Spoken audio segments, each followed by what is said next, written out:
to hear from some of our school board candidates. We know how much we value education, so guide us, may your spirit be with us, and may you bring us clarity and insight. Amen. Amen. Please join us for the Pledge of Allegiance. I pledge allegiance to the flag of the United States of America and to the republic for which it stands, one nation under God, indivisible, with liberty and justice for all. Well, hello. Good afternoon. Thank you everybody for joining us. We'd like to welcome you all to our community luncheon. My name is Susan Aguirre. I serve as the board secretary for Taxpayer Association. I also happen to be your state representative's district aide for this District 34 as well. No pressure. This luncheon is noteworthy because we will feature a school board forum as the component of this luncheon. As per our luncheon, I would first like to recognize the elected officials and community leaders in attendance. He just escaped me, but it was our State Representative Robert Brackett,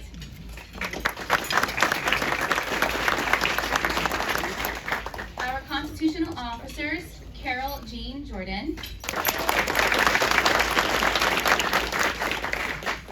Supervisor of Elections, Leslie Swan,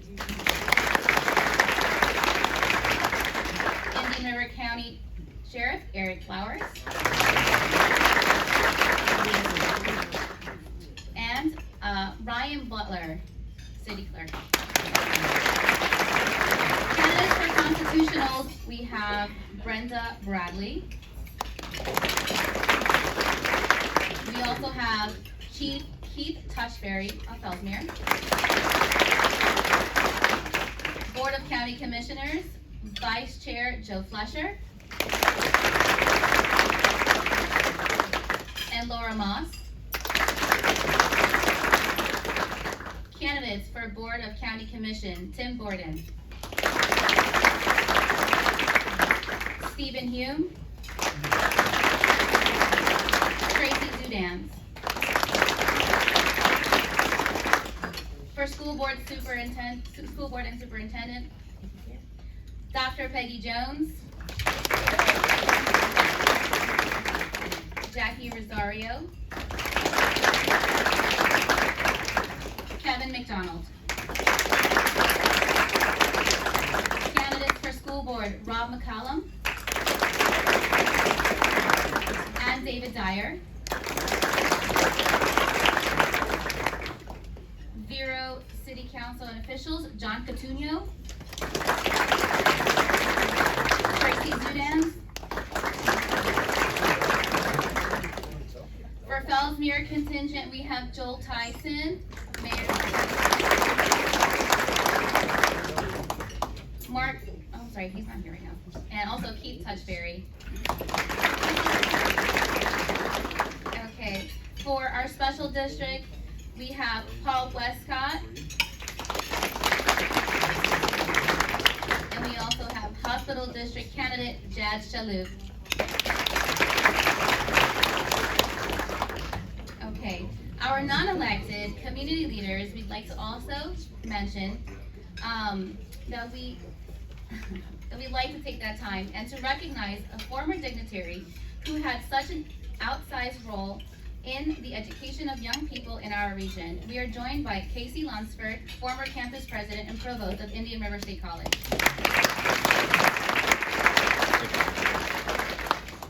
I would also like to acknowledge the hard work behind closed doors that goes on often by our Taxpayers Association officers. If we would please stand. Brad Newman, Doug Denew, and of course Lance Lunsford. Okay. Before our president shares two special recognitions, we have several important announcements from the Taxpayer Association. The Bylaws Committee, led by Joanne Barnhart, has submitted a complete, holistic revision of our bylaws to the Board of Directors. A bylaw change requires a vote by the membership. We will have a formal vote on our new bylaws next month on May 3rd at our TPA luncheon, so please mark your calendars for that. Earlier this week, the Board of Directors unanimously voted to recommend that funding for the Children's Services Advisory Committee remain the same. Through a letter to the 5 commissioners, the TPA has advised the county to keep CSAC funding at the same level for the upcoming year so that it can effectively address the current issues raised in its needs assessment. Our stance is that additional funding before clear solutions are provided would be premature. Now, we have 2 very special appointments from our board meeting this past week. First, we would also like to announce that Pastor Joe LaGuardia has officially been named as the chaplain for the Taxpayers Association. Joe, if you would stand, please. He has admirably and graciously conducted the invocation for our association over the last 3 months, and his commitment to our principles and strong leadership in the community as the pastor of First Baptist Church of Vero Beach makes him an eminent choice for this position. Finally, President Lunsford has named Sunny Lula as the new head of school district oversight for the Taxpayers Association. Sunny is a proud Sebastian native and resident who serves as the Associate Director of Bands for one of the premier band programs in the entire state of Florida. He will ensure that the TPA is a driving force in the strategic direction of our school district. While he could not join us today, we have no doubt he will quickly emerge as a key decision maker within our education community on behalf of the Taxpayer Association. Okay. Now, I wanted to briefly kind of start this before we get started really quickly, take a pause for the cause, and I had this epiphany as I write graduation letters, and I thought what a wonderful time and opportunity to discuss what I had in mind doing so. With graduation coming up in 2024, I had the opportunity to speak to many high school graduates all over the county about what they're going to do later.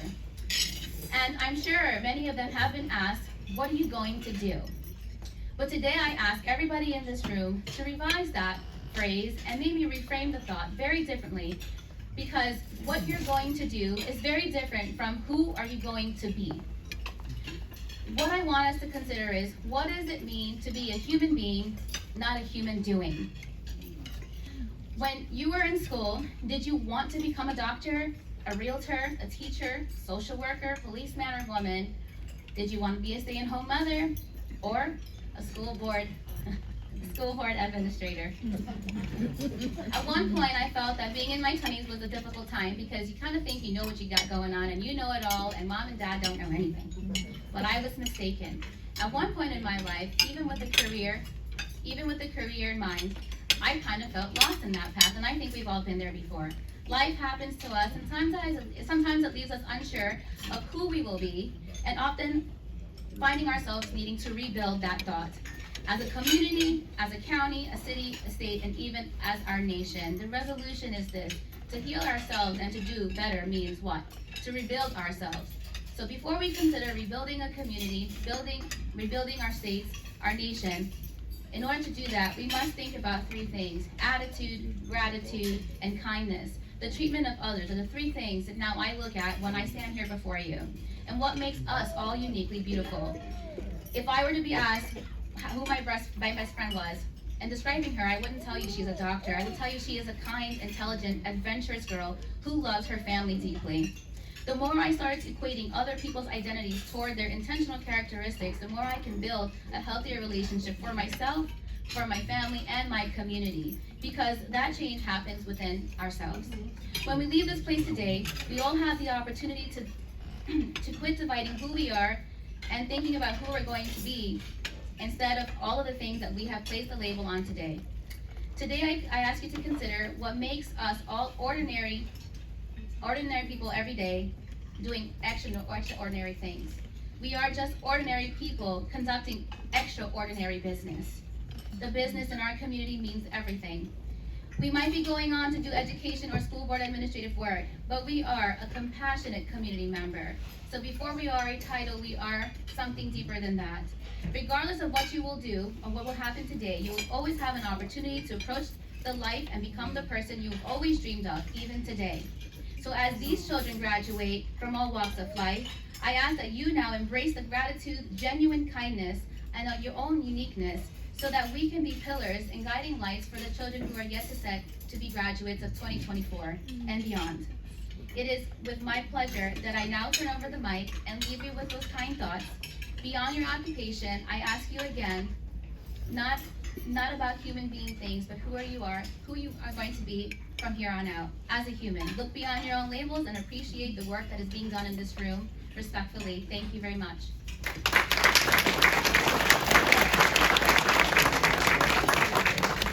Thank you, Susan. Well, look, with a board that articulate, I am truly blessed with an easy job, as you can see. First, before we begin, we of course had a lot of major announcements and decisions that the Taxpayers Association conducted. The candidates were told this, so I appreciate everyone's patience. Before we begin, I would like to first extend a thank you to Sheriff Eric Flowers and the Indian River County Sheriff. There we go. Battery died. This one's out too. Always good to have a backup. I'd love to thank Sheriff Eric Flowers and the Indian River County Sheriff's Office for providing 2 deputies. The Taxpayers Association requested those given the concentration of community leaders here. And so I want to say to the deputies directly, we appreciate your service for keeping us safe and secure every day you put on the badge. Please thank you.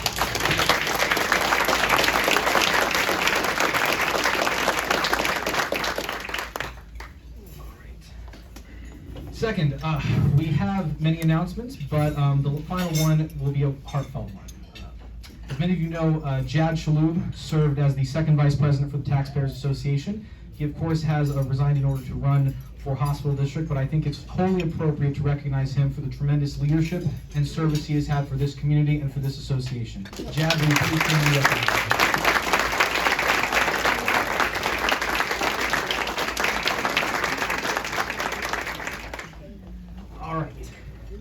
And I think that's all we have today. I don't know if there's anything else on the agenda. I'm just kidding, of course.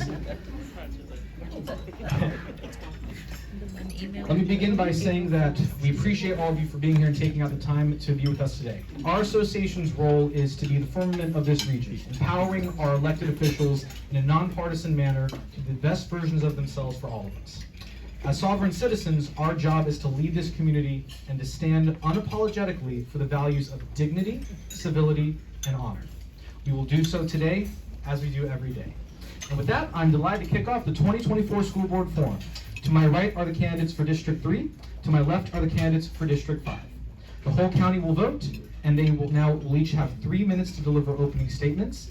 2 minutes is the time for all subsequent responses. We will have 4 questions from the Taxpayers Association and a number of questions from the public, with time permitting, randomly selected. We will begin opening statements in the order from our right to our left, passing the microphone, and so we will start with Mr. Rob McCall. I'm excited that I get to start this off today. So, I'm Rob McCallum. I'm first and foremost would like to thank the taxpayers for having this forum. It's great to have our views being able to get out there. I would like to thank my wife, Colleen, who pushes me, sometimes annoyingly, every day to be a better father, husband, and I'm just kidding. I love her. But she pushes me hard to be a better father, a better community member, better business owner, and just role model. So what got me into this race was about 2.5 or so years ago. I was at a Debbie Mayfield event, and she inspired me to get involved. So I asked her, what's the best way to do that? So she said, look at your local school board, look at your local school system, and see how it's going. So I looked into it, and when I saw the literacy rates and I saw the math scores at that time, that really got me thinking about, we have kids, we're getting into the system, and we really want to make sure that it's a place where they can grow and thrive.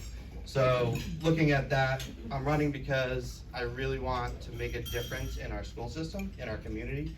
I want to help our system produce productive citizens moving forward. So that's really what sparked me to get into this race. My son Liam started kindergarten this year. My daughter will be there next year. So that's really, when you look at what we have going on in our school systems, I want to make sure that they can really thrive. I want to make sure all kids can really thrive, and we have to put that forward and start building that plan. We need new ideas, we need new energy, we need people who can really get there on the ground floor, have current day problems going on, that we can see it from that standpoint. So that's why I got in, and that's why I'm running.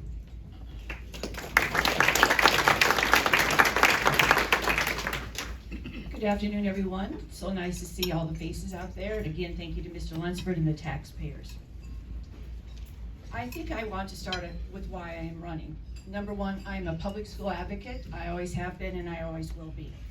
My husband and I have raised 3 children who have gone to the public schools, Gifford, Glendale, and then 2 went to Vero Beach High School, 1 to Sebastian River High School where I was principal. We have been involved in this community for over 40 years. I think it's very, very important to not even just be involved with the school district, but to be involved with many committees that are going on in our community. I've had the pleasure of working with United Way, Economic Development Council, Executive Roundtable, and I truly immerse myself into the community because not only do I want to know more about the school district every day, I want to know about the community. I believe that one of the things that where we are going is a right path. The school district is an A school district, but we can never ever become complacent. I understand that as a former principal and teacher and dean. It's something we must always push forward, and we do that with our data. So the one thing that I think we're doing well is the A grade, but we can never become complacent. One thing I'm also very, very proud of is the 96% high school graduation rate. Now, I've seen graduation rates really rise the last few years, and I'm very, very proud of that. And so what we want to do is make sure they are ready to go on to the next journey, whether it's college, armed services, right into a career. We just want to make sure they're ready. When I look at the responsibilities of a school board member, a couple things come right up. We are makers of policy, and the contract of the superintendent and the attorney is very, very important. But 2 policies really stand out to me. We have a very, very large policy and bylaw book, but one of them is, and I think it's 118, the responsibility of education for students in this district lies with the school board. And that's very, very important to me, and I take that to heart for all students. The other one talks about the general welfare of our students, and I take that to heart. We have a diverse population. We're about 50% majority minority, white, Hispanic, black, white 50%, Hispanic, black 50%. Very, very diverse population. And it is my goal as a school board member that we do the best for every one of our children on a daily basis. I love what I do as a school board member. I don't have to do this. I want to do this because this community and this school district means so much to me. Thank you.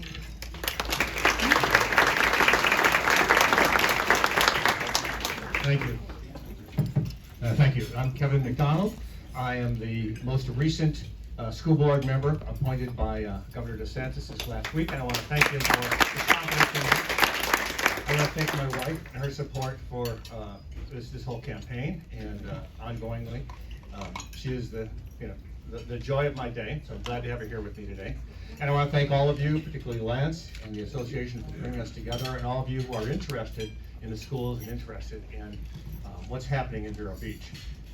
For background, I've been in Vero Beach for just over 10 years, lived about 5 blocks away from here until about 3 years ago, and then moved up a little further up on the island. And so we love Vero Beach, love what it is, and the people who are here, and the culture that is here. And my background in education is that I was a school board chairman for several years, originally a trustee, or treasurer for the school board. Served 7 years on that school board in Manhattan, and it was a classical school. And I learned a lot in that situation. I learned a lot of what works well in a school, particularly the classical model. Curriculum was very effective. We achieved better than both public and private schools in all of our testing, rather consistently, and in many cases by a large amount. But I've been retired for 5 years and been just looking for ways that I might be able to serve the community. And with my school board background, this seemed like a perfect fit for me. And it's an opportunity for me to serve each of you, serve the parents, the children, and particularly serve and oversee our finances on behalf of all the taxpayers in Vero Beach. Thank you.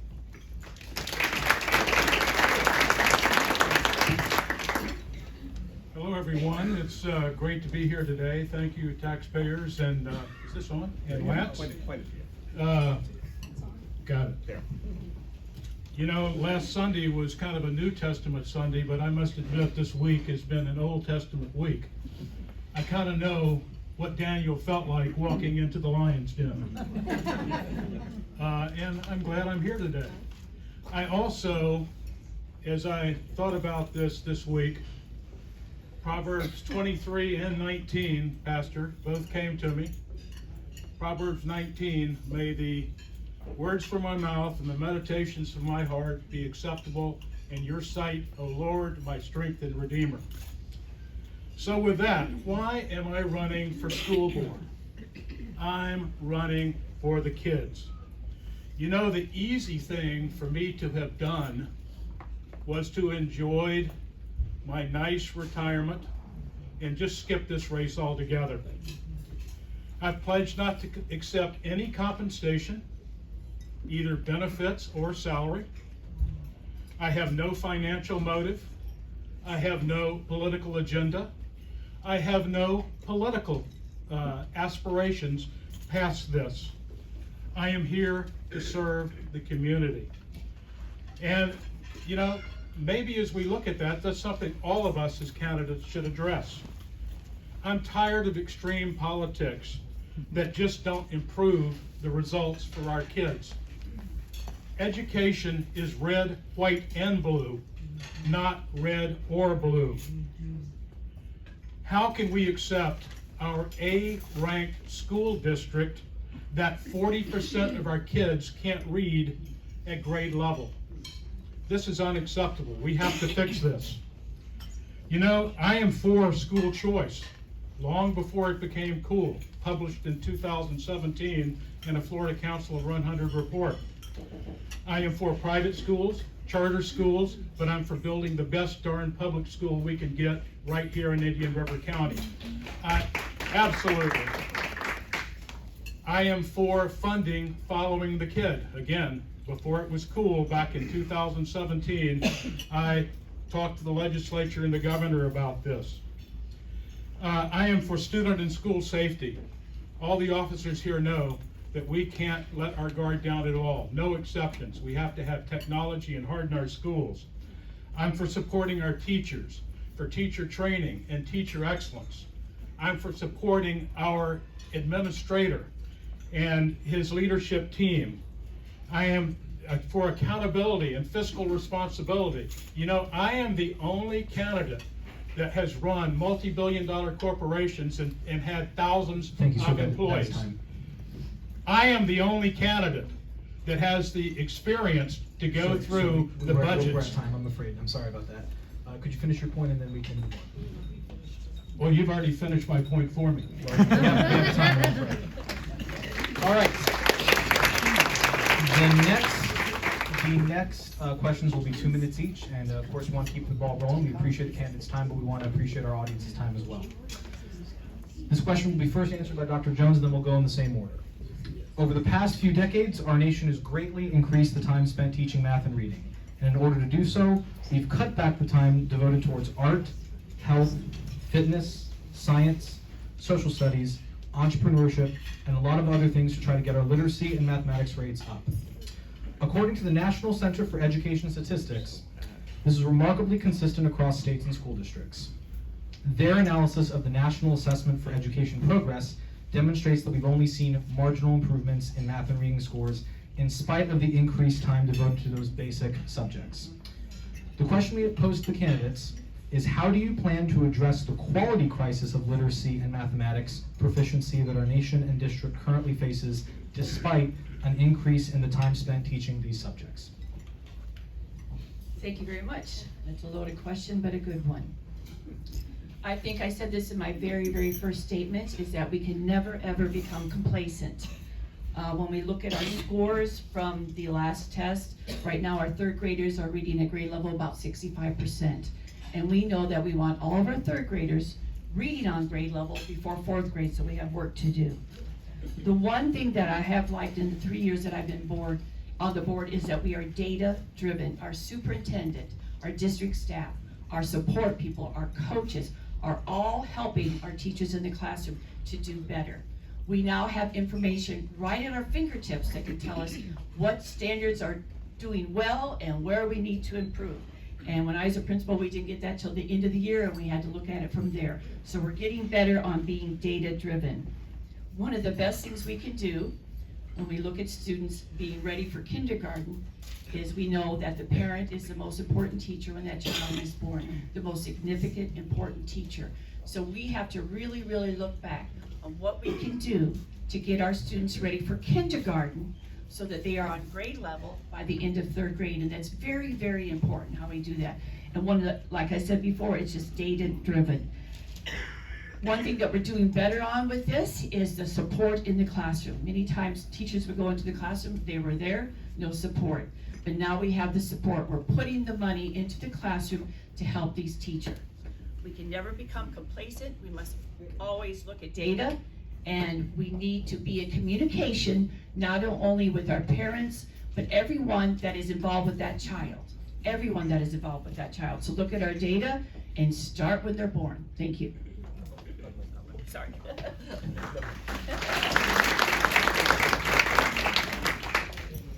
Thank you. Thank you. Yes, the school's been doing well and has seen some increased and improved numbers recently, and that's great. And I compliment Dr. Moore in that achievement. Obviously, we need to go further. Unfortunately, an A+ in Florida is not what we would consider an A+. An A+ should be 80–90% at reading and math. And if we've taken our eye off the ball in other subjects, those subjects need to be focused on as well. It tells us that focusing specifically on math and reading has been a valuable focus, but it's not covering everything. So something is not working well. I know that we are data dependent and driven by that, and I think that's a great idea.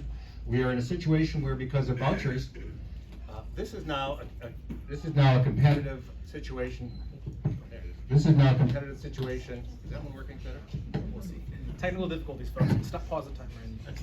Now this is now a competitive situation, and we have customers and consumers, our parents, our students, our children, and the taxpayers who are gifting through their taxes, who are gifting this resource for our families. We need to do better for them. We need to be raising that bar, but we need to also focus on what it is the families and those students want to become. We talk about what becoming a human being. They want to become something, and we need to know each individual student, what their needs are. They may be different. Offering alternatives, such as a classical education, are an excellent way to pursue that. Classical educations have been very successful. They are very basic. It's been around for a very long time. And along with the Moonshot program and other things, we need to be able to adjust what we're offering to the customers who are out there. If we don't, they will continue to leave, and we need to be competitive, not just to serve them, but to keep the school district alive and functioning and healthy. Thank you. Yes, I agree with a lot of those comments. I think that we have made progress, but we certainly have a very, very long way to go. You know, when you look at the graduation rate, that's terrific. We can say, yay. But when you really get down under it, you know, we only have about 50% of our kids that are meeting all standards. We're number 3. Number 2 school district in Florida has 80% of their kids that are meeting the school standard, all the standards, not the alternate standards. The 33rd school district in Florida has 70%. So, you know, we have, even though we've shown progress, we haven't shown progress according to traditional methods. The way that we're going to fix this is through elementary education. We have to get kids to read by 3rd grade. If you look at the Moonshot School, that's been tremendous progress. That school is 1/3 white, 1/3 black, 1/3 Hispanic. They're 85% free and reduced lunch. That school, if it keeps its current trends, will wind up being from 12th in the district to 5th in the district.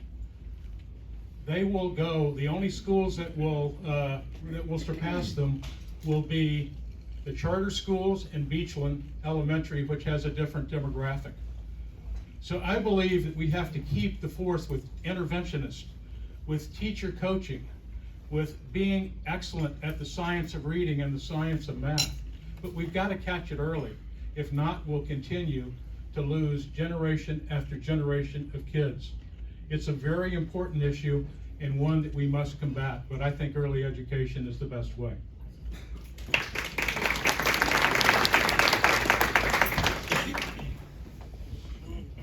I agree with the early education and getting kids on board early, getting parents and whatnot engaged with the student success.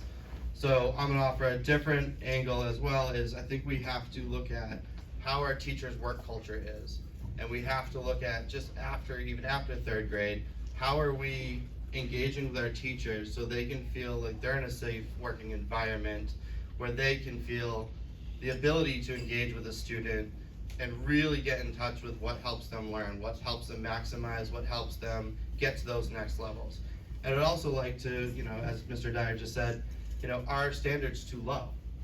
If 50% is our standard and that's gonna make us an A district, is that too low? Do we have to raise that bar? Do we have to ask those questions all the way up the chain of, we need to push that level? So those are all questions that I would have to ask. Those are all questions that I would like to get the answers to and then get an informed decision on how to work forward. But the teachers and the work culture I think is gonna be very important.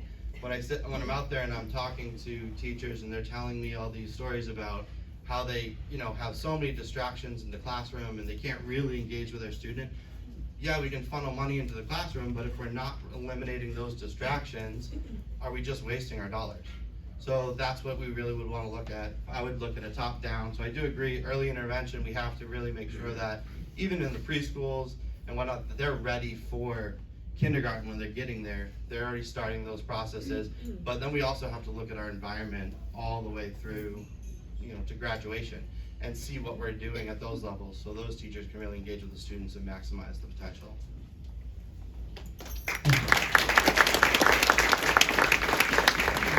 Our next question will begin with Mr. McDonald. Before I state this question, I do not want to undervalue the amazing work our superintendent and our school board have done to get us to an A school district. With that being said, now that we have achieved the recognition of being an A school district, it is important for us to educate our students beyond the scope of standardized tests and the criteria that make up the school grade. In fact, one of the, quote, transformational impacts of Project Re-envision, our school district's current strategic plan, is that, quote, all students are prepared to be the global leaders and innovators of the future. The question to our candidates is, how do we take this school district to the next level and guide the students of Indian River County to be the future leaders of the 21st century? Mr. McDonald? Thank you. Yeah, I think we do need global leaders and innovators to take over from us as we move on. I'm retired already. But we have to realize also that each individual student is different. And not every student is going to be a global leader and innovator, but some of the students are going to be plumbers, some of them are going to be lawyers, some of them are going to be administrators. We need to understand what each individual student is and what they're about, what they need. Starting as mentioned from a very early grade, we need to help them prepare to have the skills and the resources. We also need to be able to relate to them so that they can both be inspired and encouraged through the educational process. And that involves also helping the teachers, supporting the teachers, and creating a classroom environment that is conducive to that. There's an important part of it is parents. Parents and the students should be the ones primarily determining the direction of that student's future. We need to know and understand and support the parents' desire for their students. And by offering alternatives, we give them choices that allow them to choose the direction that they want to go through. In addition, we also want to give the students the ability to fit into the community. Many of them, hopefully most of them, will stay here and be contributing. We need to make sure that they are not only well educated, but well-rounded and able to fit into this community and make good neighbors and ultimately good taxpayers.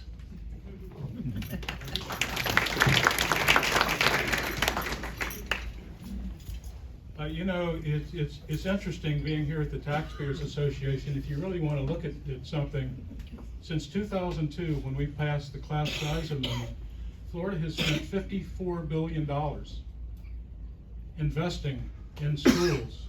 And if you look at the results from 2002 to today, after $54 billion, it's not much better. So, it's not only money. Money is important, but money is not everything. It is the culture you build. And one of the things that we've got here is we've got a true transformational leader and a team that is just getting started. Did you know that the average tenure of a superintendent in Florida is 3.5 years? Those most successful districts tend to have superintendents that have been there for a while, especially if they got a program that's working and kids that are growing and moving forward. We've got to give this team time to execute their plan. Obviously, COVID set us all back. We're still paying the price. Florida's grading on the curve. 60%, 50% for an A school district. I mean, come on. We've got to raise the standards. But I keep going back to early education. That's what got me. You know, 1/3 of kids in the U.S. can't read at 3rd grade level. When you look at what goes on as you get further in education, if you can't read, you're going to get further and further behind. Only 1 of 4 ever increase. We've got to take funds and put them towards teachers, coaches, interventionists, and make sure that our kids can read and do basic math in elementary school. And then I think they can be successful and become great tax-paying future citizens of our county. Thank you.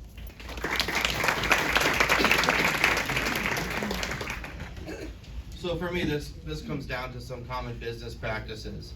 Accountability, no finger pointing, making sure we're working together instead of separate, and having one common goal, which is to help our students become the best they can possibly be, no matter what they're trying to do in life. So for me, that's, you gotta set clear goals, clear expectations, and you have to hold people accountable at every level. And we have to hold ourselves accountable when we're making decisions. Not all of our decisions are gonna be the best. Some of them are not gonna work out, but if we don't try, we don't make those decisions, and then we don't take responsibility for the outcomes of those decisions, you're gonna have wavering community support. So we really have to look at that from the top down. So yes, I agree with a lot of things that I said, but it's really coming down to me, smart business practices of accountability, making sure that we're really clear in our goals, and making sure that the community is on board with those goals as well, so.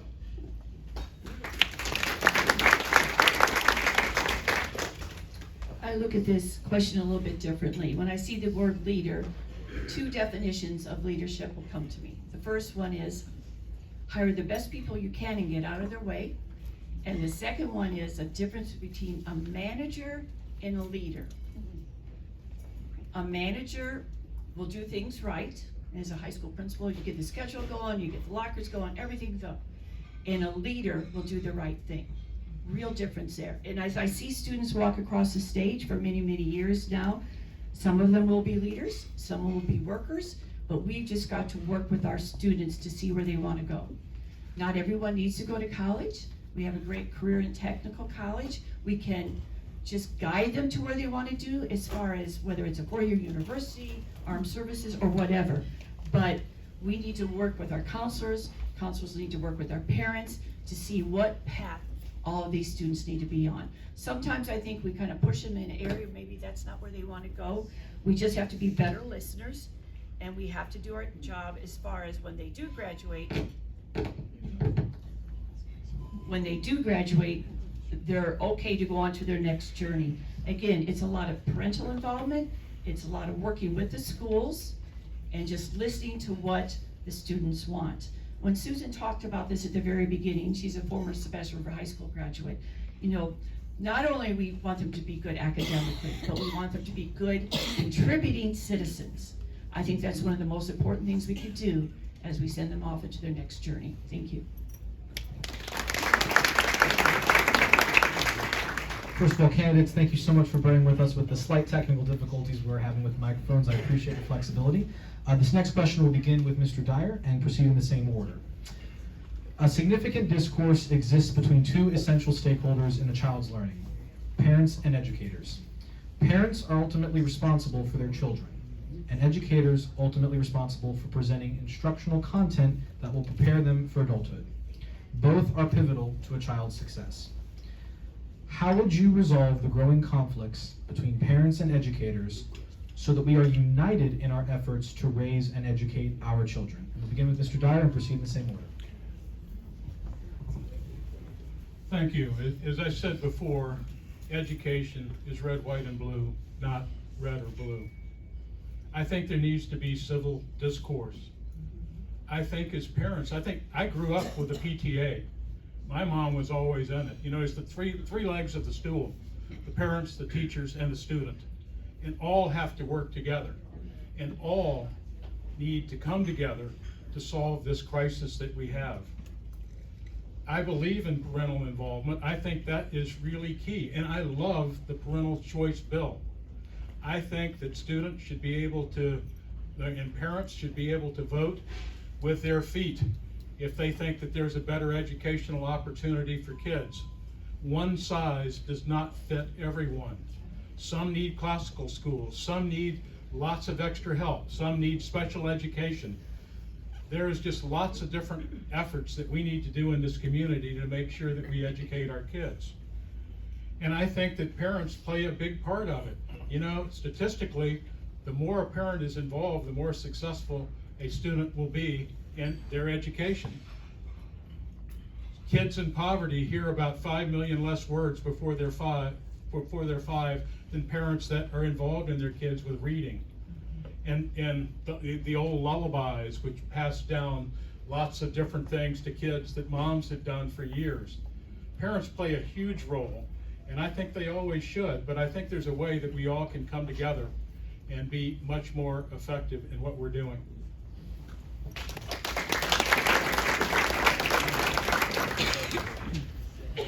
So this question, for me, is a solution that might not be out there in the open, but you have to involve them.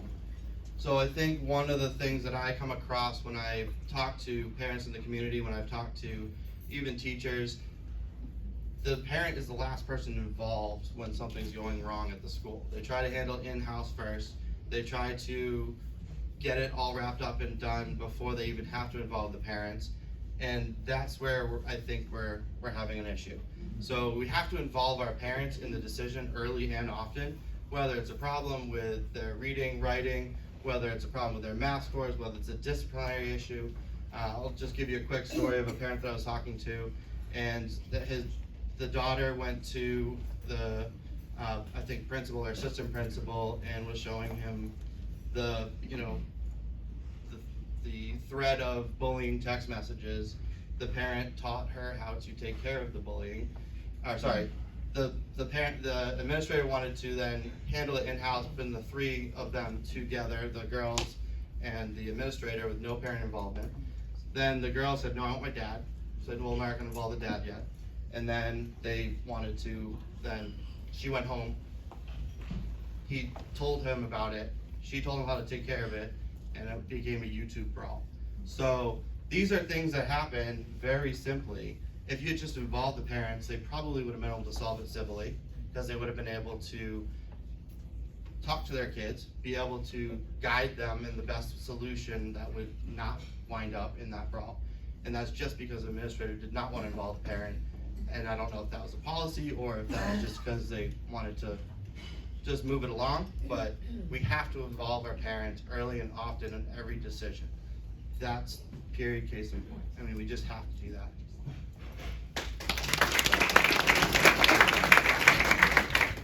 I remember when I was assistant principal in 1990, they started the SAC teams, School Advisory Councils, where we would have parents, business people on the committee. And I remember at a principal's meeting, the superintendent was talking about it, and some of the principals are going, oh no, I'm thinking, bring them on.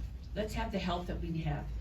We have parents involved on a regular basis, whether it's your PTA, athletics, band, clubs, just volunteering to read. I think it's crucial that parents come onto campus, help if they so desire, and that we communicate to them. And maybe we could do a better job on communicating. You are welcome. We want you here.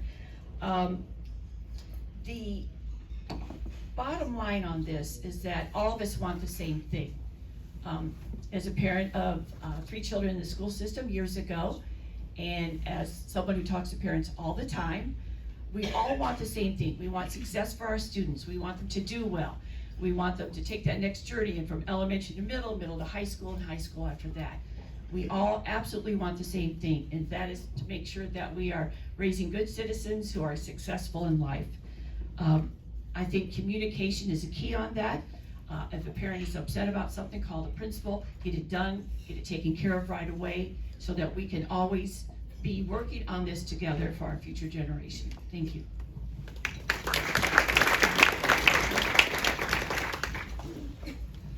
Yeah, I don't think it's really unusual for us to see conflict between parents and teachers, because we look around our community and our country, we have conflict throughout the country. And the problem is, we have a lack of attitude and a lack of intention to have civility. We don't respect each other. We don't respect the opinions of each other. Now, Indian River School we are facing a competitive situation. We're no longer able to just run the school on our own and be exactly what we want. We have competition. We have to serve our customers and our consumers, which is the parents as well as their students.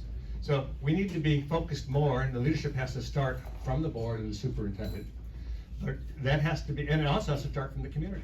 We have to care more about civility and strive for it rather than strive for conflict.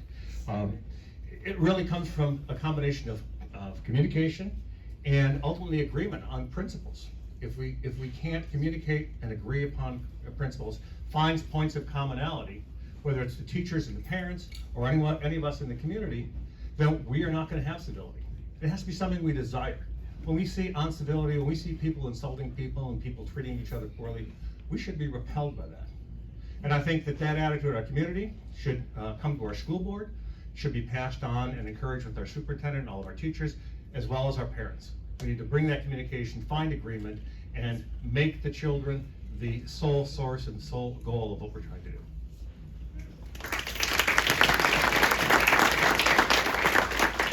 Thank you. I'm now going to ask our board secretary to present to me privately the questions that we've randomly selected while I ask the final question from the Taxpayers Association.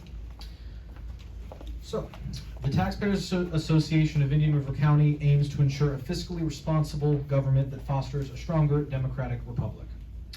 How do you plan to ensure the most efficient use of the school district's budget in order to ensure millage rates are as low as possible? We will begin with Mr. McCall. So we need to focus on in-class efforts that are going to keep the students wanting to come back to school.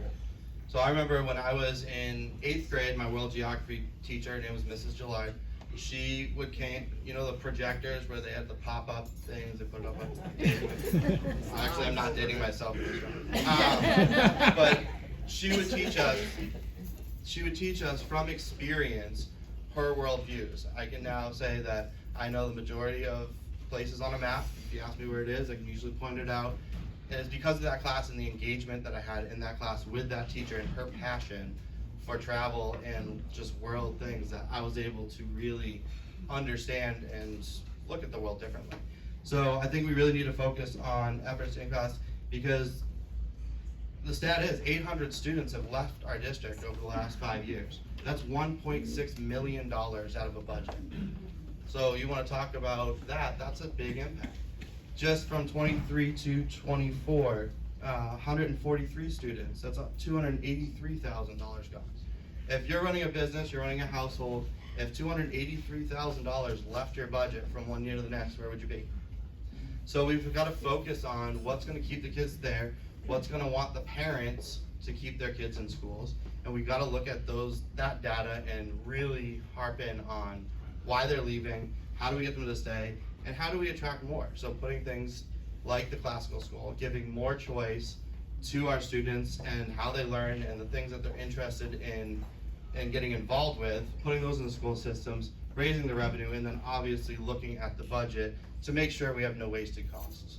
So that's how you get back on that route. Thank you.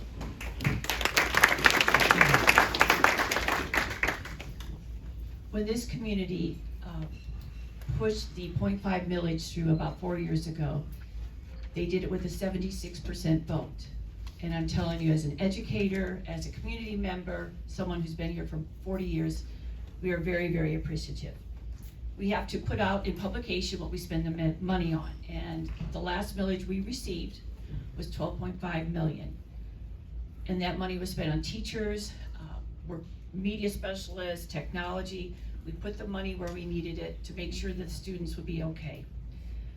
As far as what we can do as we move forward is that we look at return on investment. If you look at the surrounding counties, we spend the least amount of money above enrollment, and Brevard, St. Lucie, and Martin spend more because they have more of a millage and a sales tax. So I really think that we are proving to our taxpayers that we are doing more for less. And the reason I say that is we are an A school district and all three of them are a B. I know Dr. Moore, the superintendent's cabinet, they're looking at that on a regular basis because all the money that we do receive from the millage, we want to put it toward the students. We know we're very lucky here and we hope we continue to be lucky. This public school system accepts all students.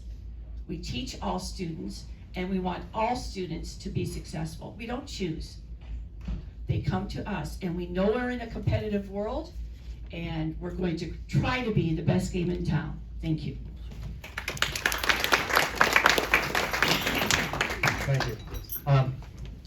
Being part German, my mother taught me to be sort of frugal.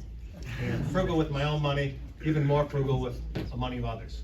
And I appreciate the taxpayers and all the people who are helping make our school system possible with their own funds. And I will always be carefully watching that. My first role in the school board was treasurer, and so I had a great deal of time and focus on the specific finances of the school. And we always did well because that was the primary focus upon which we based everything. In fact, in that school, we were probably just about the cheapest or lowest cost private school in the city of New York. Our average tuitions were about $22,000, and other tuitions were $50,000 to $60,000.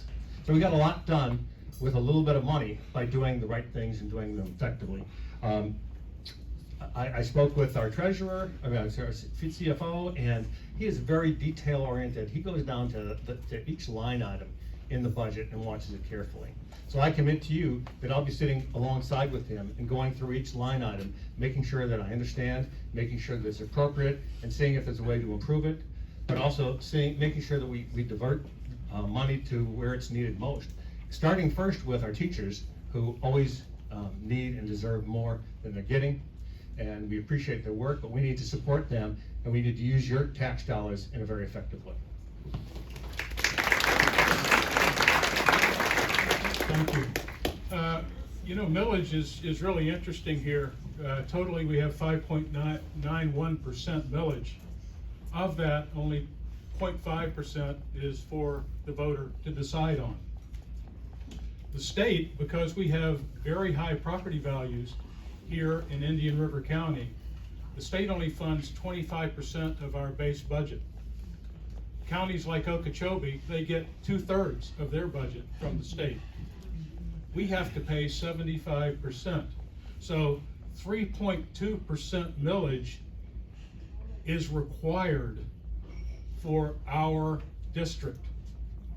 We also have a discretionary capital of 1.5%. And we have discretionary operating budget of 0.75%, which every school district in Florida, by the way, takes that. There's not one that doesn't do it. So it leaves us with 0.5%, which is this 4-year referendum, which I believe adds $665 a kid, and it's something we certainly should do, comparing ourselves to similar counties of similar size. However, as I look at the budget, the operating budget that everybody talks about is $212 million. Our total budget next year is $386 million. Now, when you really look at that, what it costs us to operate the school district, if you divide 18,000 school kids, we're spending over $20,000 a kids for education in this county. But we only seem to talk about the $212 million part of the budget. Again, I've run multi-billion-dollar corporations. I know how to get into a budget. I know how to plan short and long term. I do turnaround situations. I know how to analyze line by line and separate the wheat from the chaff. Thank you. Ladies and gentlemen, now we get to the portion of our debate where we have compiled questions from the public and have randomly selected two to be asked today. I need to preface that these questions do not necessarily reflect the views or priorities of the Taxpayers Association. They reflect questions submitted from the public that have been randomly selected, compiled by our board secretary, and random numbers have been assigned to those, and 2 random numbers were selected. So we will have 2 questions, then we will have concluding statements from the candidates. The first question to all the candidates is, do you think cultural history should be banned? If yes, how will our children learn how to be discerning and think for themselves? And I believe the order starts with Dr. Jones, and we'll proceed in the same order with 2 minutes per question. Candidates?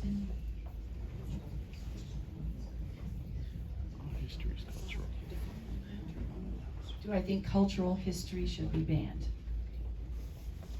I think the one thing we have to do is make sure we teach all of our students the history and how this country was formed. We can look back at world history, American history, everything that is taught from K through 12. And I think it's very, very important that our students understand everything about how their country was formed. You know, our founding fathers worked hard to build this country. Our founding fathers worked hard to create a constitution, which is 27 amendments right now. So they've done a really, really good job. One of the things I was going to say in my closing is, public education is one of the foundations of this country. Our founding fathers' first attempt at starting public education in what is now known the state of Virginia failed. They got it right the next time. And the reason they did this was so we could have an educated electorate. That educated electorate could vote. All the citizens registered to vote could vote. Of course, that changed later when blacks received the right to vote and women received the right to vote in our amendments. But I think it's very, very important because our country is very diverse. And my children, my grandchildren will be growing up in a world where they're the minority, 2035, 2040. So the one thing I want to make sure is that we teach our history right. The one thing I want to make sure is that our children understand, not only do I want to have that history taught, I want my children to not only recognize diversity in cultures, but celebrate it, because that's the world we need to live in. We've been talking a long time about getting along, being respectful, listening to the other side. So I think it's very, very important that we teach our students, our children, to, again, not only recognize diversity in culture, but celebrate it.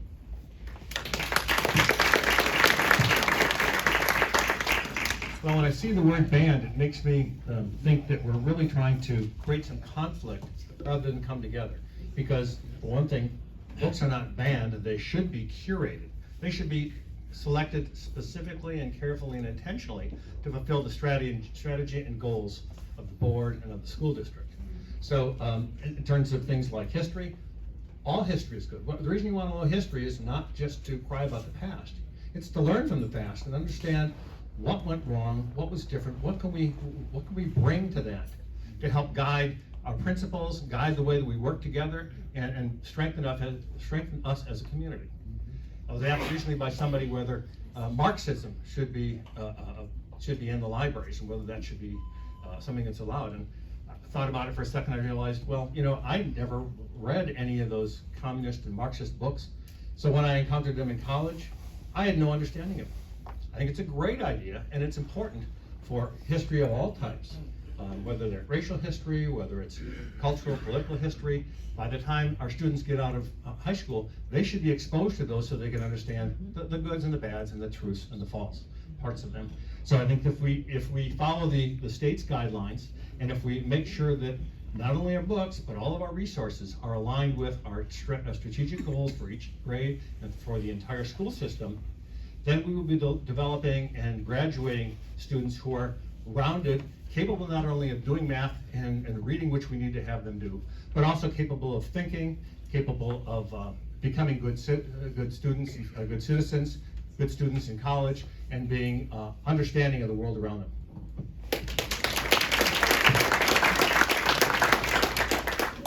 We live in the greatest country that's ever been.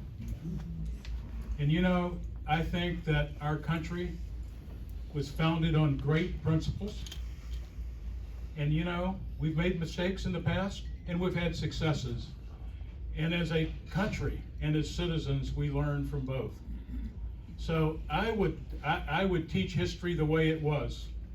We are who we are, and we've learned, and we are who we are today because of the great people that came before us and fought for our country and for our ideals. So I think that's an important part. Now, as far as it comes to, in Florida, we have a law. I will follow the law, whatever that law may be. But I think that we ought to be trying to find ways to bring us together rather than ways to tear us apart. There's just too much of that that's been going on. Our country can survive the diversity of people and ideas. But we have to have good public discourse again. I think this is a great one today. Thank you, Lance. I think this really has added to the civility and the public discourse that's going on. And I think that should be representative of how we approach our school system in Indian River County. Not gotcha politics, but let's do it for the kids.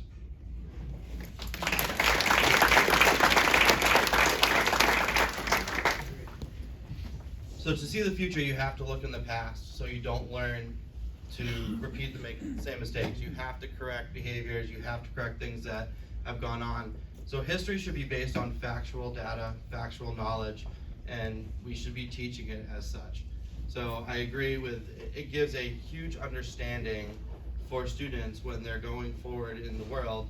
They're gonna be dealing with these situations. They're gonna be looking at, you know, all sorts of different cultures and ethnicities and workplace environments, and college gives you a whole new opportunity for different situations.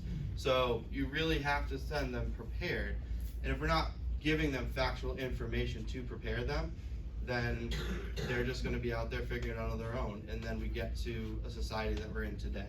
So we do need to take a look at what they're able to see and learn, keep it factual. So I would not be for removing any parts of history. Before we go into the next question, I do want to make a quick statement. I would never read anything before the public that contained anything directly explicit, because I believe in preserving the reputation of the Taxpayers Association. This next question does not contain any particular word that is explicit, but it does cover a topic that may not be appropriate for children of particular ages. So I'm going to allow anyone who's watching this later to take a brief moment to pause it if they are with their children. All right. The second question from the public, I do want to respect the process of how we randomly selected these questions. To the candidates, do you believe library books with pornographic or sexually explicit content or pictures is appropriate for school-age children? Why or why not? We'll begin with Mr. McDonald. Thank you. I guess this is similar to the last question. All of our resources, particularly our books, should be curated properly to meet the goals and the strategy of the school board and the needs of the students. And whether it's history books or whether it's sexually oriented things, there may be different perspectives on whether they belong there. But more importantly, even if somebody thinks they belong there, what strategy does that fulfill? What goal does that fulfill? How does that, every student has a limited amount of time, how does that slice of that student's time, how is it best fulfilled by that topic, by that resource? And can they get this elsewhere? I mean, I know when I was in school, and I'm older than perhaps a lot of you here, but we didn't have books like that. We didn't spend our time on that. We spent our time on reading and writing. Whatever we do, we have to curate with wisdom. We have to respect the community. There may be communities where certain things feel that is appropriate, others where it's not. In this community, we should listen to the parents, we should listen to the community at large, and we should be constantly focused on delivering what the students need and delivering what is going to support the strategy and avoiding those things that don't. You know, it's really hard to see the examples that Governor DeSantis showed and not agree with him. Kids 3rd grade and under should not be exposed to that. However, I watched a press conference that Governor DeSantis had just within the last month or so, where he said, you know, it's great what we did, but it's gone a little far. You know, we have to moderate this. We're taking everybody in here probably read Catcher in the Rye in high school. We've taken it too far. I mean, I think in this community, we've had people that have had something like 232 books that they want to do. He suggested, and on his list, I believe it's 33. I think that what he did was right, and what I will tell you, I will follow the law. Whatever the state law is, that's what I believe. But my personal belief is I'm right with him on the books that he suggested for that age group. Thank you. So on the question of books, the pornographic material does not belong in the school system. I agree with Mr. Dyer that some of these books that I've seen and I've witnessed should definitely not be on the shelves. When you're talking about, you know, historical novels and things that, you know, we all grew up with in our libraries, and reading Catcher in the Rye was one of them. Mice and Men is another one that comes to mind. These are the type of books that I don't agree should be removed. So, but pornographic material, you have to are you setting a good standard for our students moving forward when you have these kind of things in our libraries? And honestly, we really have to look at the localized data, because, you know, from what I see, there has not been any of those classic books on those lists. It's all been the pornographic material, and it's all been things that should not be, in my opinion, in my kids' hands. And they shouldn't have that ability to have access to that material without me being there and authorizing it. So I know we have processes and we have, you know, forms that we can fill out, but those forms are not easy to access as a parent. If you don't know where to look for it or where to get it, I mean, there's a lot of things as a parent. I have 4 different apps for my kids that I have to check in and out every day. I mean, the constant things for data that we have to go to look for as a parent, that's just one more form that if it's not properly communicated where exactly to go get it, we're not gonna know how to get it, and then our kids could potentially be subjected to material I don't want them to see. So that's really where my stance is on the pornographic material. As a parent, I wanna be able to exactly know where and how to get those forms, and I wanna make sure, and if that stuff is available in our classrooms and I don't have the ability to say no and really understand that process, that's the problem for me. So, thank you.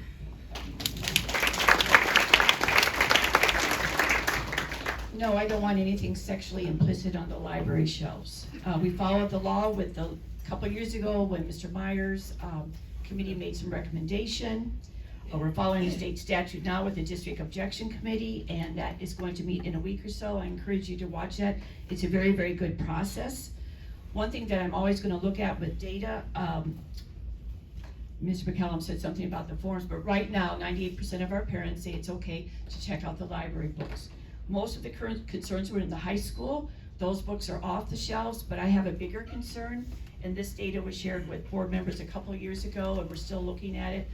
The number of books that are being checked out traditionally, very, very low. So I'm very, very concerned about that. And one of the things we're trying to do to get more students into our media centers, we completed it with Sebastian River High School, complete renovation. And students are actually going into the library now and checking out some books. I went to Vero Beach High School about 3 days ago to look at their plans. They're just beginning that. We want the students in there reading the books. I understand the concern. Some of those books have been on the shelf since 2012, the average of those books. They are off the shelves now. We want to move forward with our students. We want to move forward with the state statute with the district objection committee. And hopefully our students will start going into that library a little bit more, especially in the high schools. Thank you. All right, we're at the last stretch of it. I first would like to thank the public for submitting those questions as we go into concluding statements from each of the candidates. And I believe with our order, we are going to begin with Mr. Dyer and end with School Board Member McDonald, and that will conclude the forum today. 2 minutes apiece for closing statements. Thank you. Again, I am running for the kids of Indian River County. I'm running for literacy. I'm running for school choice. competition makes everyone better. I'm running for student and school safety, no exceptions. I support teachers, teacher training, and instructional excellence. I support the superintendent and his leadership team. We must continue the momentum. I'm for fiscal responsibility.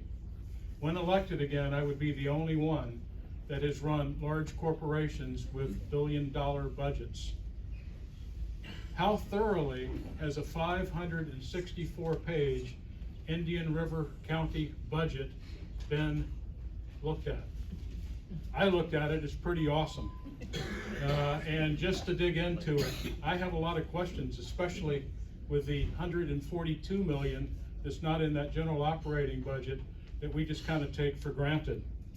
As taxpayers, don't you want someone to serve that has the financial expertise to do so? And lastly, I serve as a way to give back to this community. I'm again I want to make sure that the kids in Indian River County have the opportunity to succeed. And if we can't get them educated, they are going to be destined for a life less than they deserve. It's up to us, and I will do my best to make sure that all kids get the education they deserve. Thank you.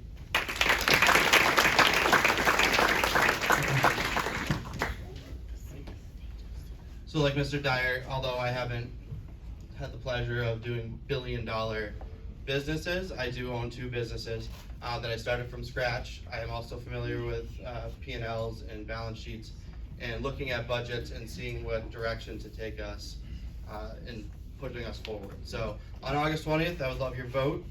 If you need a character reference, if you don't know me, haven't seen me, I encourage you to pick up the phone, call one of my 2 businesses, ask for any single person that works there, and they will give you a glowing reference. So that is something I challenge you to do. Go ahead, and sorry, I know some of them are here today, so if your phone starts going, just know that I told them that you could.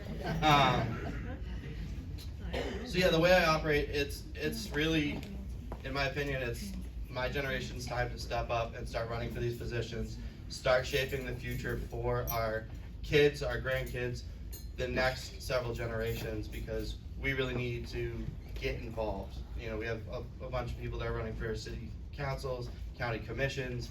You know, we're really starting to step up. We're seeing what we want our future to look like, and we need to start shaping it. And for me, shaping a school district and being part of that process is really important, because you're really shaping the future leaders, the future people that are going to help our community thrive, succeed, and move forward. So that's why I'm running August 20th. Remember the name McCallum, and I'm very interested in any questions after. I'll be hanging out, so thank you.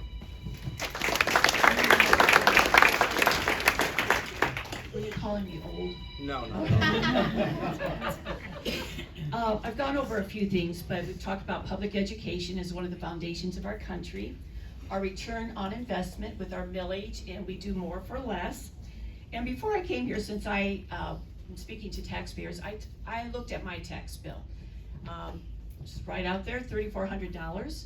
And of that $3,400, about 43% will go to the state for education and local.